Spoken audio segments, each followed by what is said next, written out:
حق نواز خان کا سوال ہے، قرآن و سنت کی روشنی میں بتائیں کہ اجماع کیا ہے؟ بعض لوگ کہتے ہیں کہ اس دور میں اجماع سے پتہ چلا ہے کہ بھینس حلال ہے، جبکہ نبی کریم صلی اللہ علیہ وسلم کے دور میں بھینس تھی ہی نہیں، اور اسلام میں اجماع اور قیاس کا کوئی تصور ہے؟ پہلی بات تو یہ ہے کہ اجماع کا مطلب ہے مسلمانوں کے تمام بڑے بڑے محقق علماء کرام سب کے سب ایک چیز پر متفق ہو جائیں تو اس کا نام اجماع ہوتا ہے، کہ کوئی بھی اختلاف کرنے والا باقی نہ رہے۔ تو اجماع جو ہے نا، یہ صحابہ کی زندگیوں میں ہوا ہے بس۔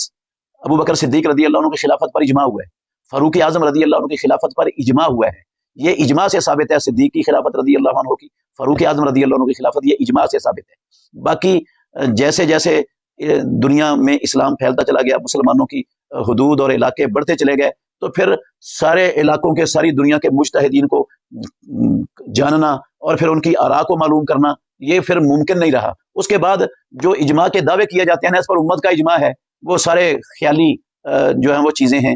نہ تو بعد میں یہ پتہ چل سکا کہ کون کون مجتہد ہے اور دنیا کے کس کس کونے میں بیٹھا ہوا ہے، کہ اس کا جو ہے نا، نہ اس کی رائے کو معلوم کرنے کا دنیا کے پاس اس وقت کوئی ذریعہ تھا، کوئی طریقہ تھا کہ وہ ان کی رائے معلوم کر لیتے، اور ایک بندے کو پتہ چلتا تھا کہ ساری دنیا میں اتنے مجتہد ہیں اور سب کی رائے یہ ہے، تو پھر اجماع ہوتا تھا، لیکن اس کا تصور ہی نہیں تھا دنیا میں۔ اس لیے بعد میں اجماع کا کوئی تصور اور کوئی وجود نہیں ہے، اور دین رسول اللہ صلی اللہ علیہ وسلم کی زندگی میں قرآن اور حدیث کی صورت میں مکمل ہو گیا تھا۔ اجماع سے کوئی نیا مسئلہ ثابت نہیں ہوتا اسلام کا، اجماع سے صرف کسی مسئلے کی تائید ہو جاتی ہے۔ بنیاد اسلام کی وہ اجماع نہیں ہے، بنیاد قرآن ہے اور پیارے پیغمبر کی سنت اور حدیث ہے۔ باقی قیاس یہ بھی جو ہے نا وہ دلیل بن سکتی ہے، لیکن کچھ شرائط ہیں اس قیاس کی، وہ شرائط ساری کی ساری 4-5 شرائط ہیں، وہ پوری ہوں گی تو پھر قیاس درست ہوگا، ورنہ وہ قیاس کوئی حیثیت نہیں رکھتا۔ قیاس سے بھی کوئی شرعی مسئلہ ثابت نہیں ہوتا۔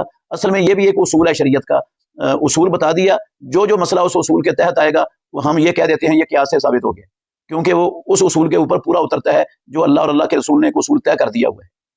تو دین جو ہے نا وہ کتاب و سنت کا، اللہ کی وحی کا نام ہی ہے۔